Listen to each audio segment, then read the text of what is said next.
Week 35 in the Premier League, and the tension and the pressure is mounting in this top 5 race for the Champions League. Welcome to a preview for the weekend fixtures and my predictions.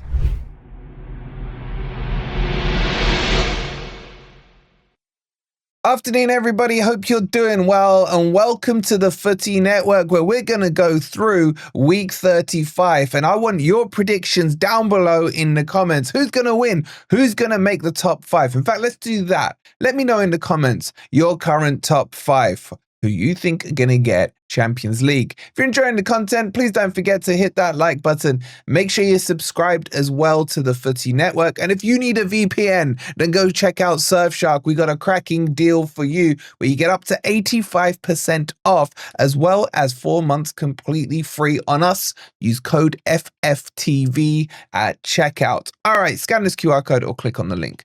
Let's jump into this and let's kick it off with the first game. The Etihad Stadium up in Manchester is our first point of call, the Friday night game between Manchester City and Wolves. And Man City are now in the final of the FA Cup. The less said about it, the better. And they will take on the most informed team in Europe. Wolves can't stop winning right now. W.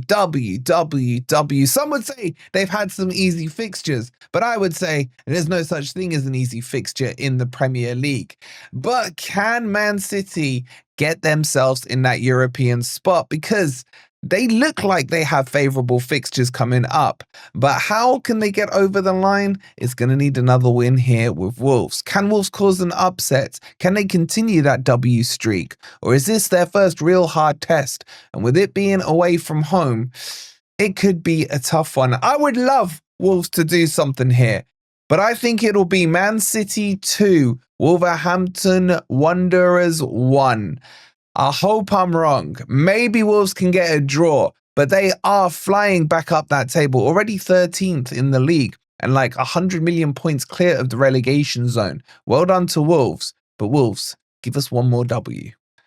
Villa Park will see the second game this weekend as Aston Villa take on Fulham. And this is 7th versus 8th in the table. Yes, there is a 6-point gap between them, but you could technically call this a 6-pointer because Fulham are still fighting for maybe that final European spot. And if they could stump Villa here, then they would cut the gap down to 3 points. Villa have had a bad couple of weeks, crashing out of the Champions League, losing to Manchester City in the last minute, and then getting slapped around by Crystal Palace in the FA Cup. Villa need to get back on track. However, they do have one of the best home forms, if not the best home forms in the league. I think the last time they lost at Villa Park was to Arsenal a couple of years back. So Villa must be confident at home.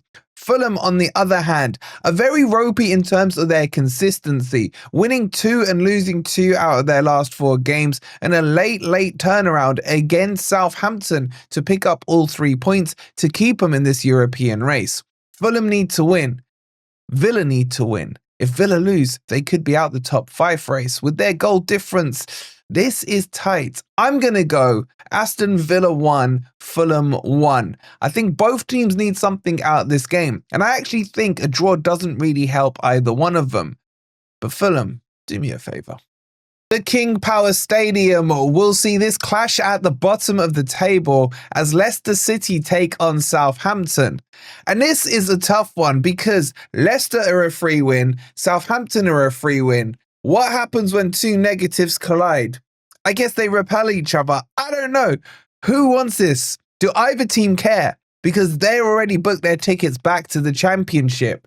Maybe there's a little pride at stake on this one. Leicester currently sitting 19th with 18 points. Southampton on 11 points, bottom of the table, level with Derby's record, although they are better than them on goal difference. They need to get at least a point for me. Get off 11, Southampton. Come on, you can do it. Does anyone really care about this one? Let's not spend too much time on it. I'm going for the old Desmond here. I'm going to go Leicester City 2, Southampton 2. Honours even. And Southampton finally get off 11 points. What do you guys think? Goodison Park is our next stop as Everton will take on Ipswich Town. And this is one team that's on the beach and one team that's relegated.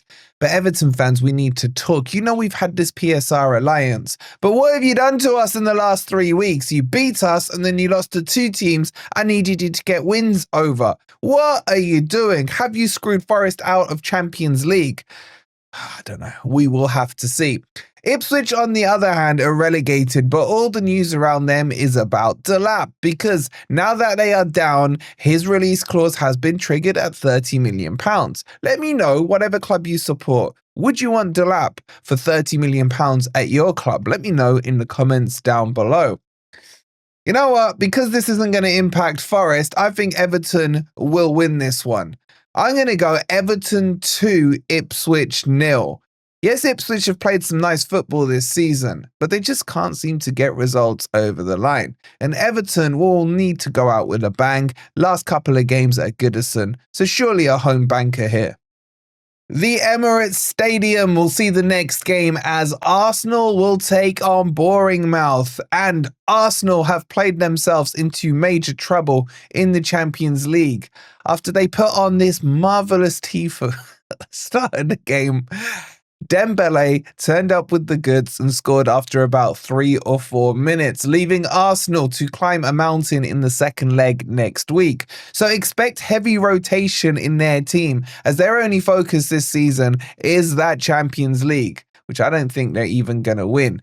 Bournemouth, on the other hand, are just about still in this fight for a European spot, probably a conference spot at best, I would say, sitting 10th in the table on 50 points. And they need to close the gap to maybe Villa if Crystal Palace win the FA Cup, or more likely into 8th, which they're only 1 point behind of, and that, of course, is Fulham. So I think Bournemouth have more motivation in this game. They had that ridiculous red card rescinded when Evan Nielsen got sent off against Manchester United, shock horror, so he is now available for them to play. I'm going for a surprise result here. I'm going to go Arsenal 1, Bournemouth 3. I think Arsenal will heavily rotate in this game, and I think Bournemouth need the points more. An upset, yes. On paper, it looks like an upset, but with the context, I don't think as much. The Amex Stadium will see an important game this weekend as Brighton take on Newcastle United. And Brighton just kept themselves in this race, having to come from behind and beat West Ham last week with a late winner. They are still in the hunt for one of the lower European spots. Newcastle, however, are bouncing back after their recent defeat, smashed Ipswich, and are looking comfortable in these Champions League spots, but do have a very difficult run-in my opinion, and it starts here at Brighton. I think Newcastle, let's see, they're sitting on 62 points, probably need a win and 2 draws or 2 wins to see them over the line. But with games like Chelsea coming up, it's not done yet. And I think this is going to be a very tough game. I don't think Brighton have been consistent enough for me in recent weeks. In fact, they've won 1 game in their last 5. But I think they're going to have to try and get all 3 points out of Newcastle. In fact, I'm going for an upset here.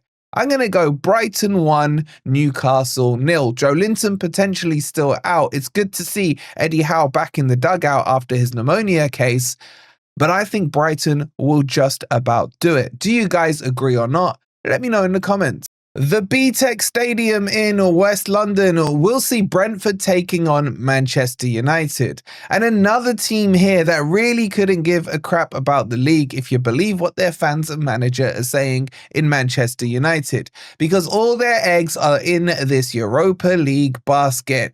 Come on, Atletico Bilbao, you can do this. And Amorim's already come out and said that he will be heavily rotating the squad for this Brentford game. And Brentford still do have an outside chance of catching one of those lower European spots, subject to what they do against Forest on Thursday. So hopefully no chance. We'll come on to that in a bit. But yeah, Brentford are nearly on the beach, not quite on the beach. If they don't get 2 wins in their next 2 games, they are on the beach. But I think they win this one. I'm going to go Brentford 2, Manchester United 0. Man U will heavily rotate. Even if they win the first leg quite comfortably, they've got nothing to play for in the league now that they are safe from relegation. But do you guys agree? The London Stadium sees this London derby between West Ham United and Tottenham Hotspur. And this is a bit of a derby, as I'm pretty sure West Ham fans hate Tottenham. There are a lot of fan bases that hate Tottenham. West Ham manager Harry Potter, though, asked reporters if they wanted him to swear, as he was upset about losing to his former club last week in Brighton, as West Ham lost quite late in that game and sits 17th in the table. Yes, 17th. The amount of crappy teams down towards the bottom of the league who must be so thankful for the likes of Leicester, Ipswich and Southampton is getting ridiculous now. And another team that will be thankful for them is, of course, Tottenham, who they themselves sit 16th. This is a 6-pointer. Spurs are on 37 points, West Ham on 36 points. But Spurs have the issue of Europa League football against a team that nobody's heard of, and they will probably be resting for this game. However, West Ham looks so crap right now that I think Spurs might be able to get something out of this game. So I'm going to go West Ham 1, Tottenham 1. I see this ending on as even. But if West Ham can't beat a depleted, crappy Spurs, then West Ham fans, should Potter even start next season? Let me know if he should. Stamford Bridge will see the 9th game of the weekend as Chelsea take on Liverpool. And congratulations to Liverpool equaling Manchester United's 20 league title trophies. But are they on the beach? I was going to say another word there. Have they been over celebrating this weekend? Chelsea fans are hoping that that will be the case.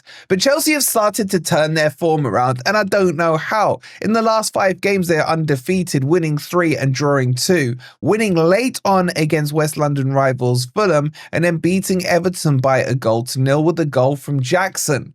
But this is Liverpool, and Liverpool surely need to make this into some kind of a statement of a season. They've been told that this is the worst Premier League table that has ever existed. They're being told they only won it by default, which I think is quite disrespectful to them. Liverpool fans, I'm going to respect you here. Congratulations. Do your job. Beat Chelsea. Stop their run, because if Chelsea lose one game, they've then got Newcastle in a decider for that top 5 next week. Chelsea have to win this.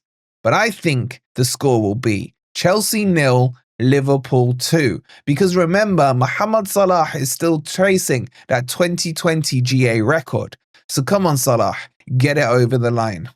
Selhurst Park will see the Monday night game as Crystal Palace take on Nottingham Forest. And this is another one that is going to have a heavy impact on this top 5 race. Crystal Palace, congratulations to them absolutely schooling Aston Villa and getting a place in the final, chasing their first ever silverware for their trophy cabinet.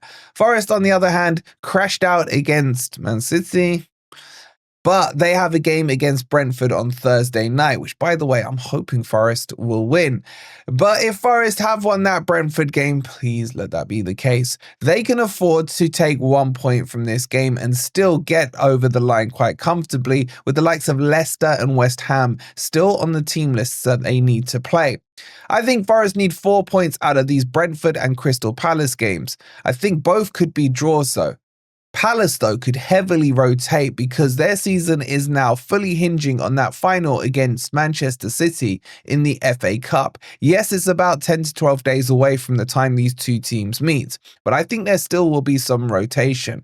I've had this one down as a draw for many weeks. Forest seem to have drawn every game at Selhurst Park since we've been back in the Premier League. So I'm not changing that. I'm going to go Crystal Palace 1, Nottingham Forest 1. And hopefully Forest get the 3 points against Brentford, and then we can start celebrating Champions League. But do you guys agree with that? Let me know. And that's your 10 fixtures for this week 35. Get your predictions in down below. Let me know who your top 5 are. And if you need to grab yourselves a VPN, scan this QR code, go hook yourselves up with Surfshark. If you haven't already, please don't forget to hit that like button. Make sure you're subscribed to the Footy Network if you are new. Good luck to your teams this weekend, and we'll see you on the next video. Have a great weekend.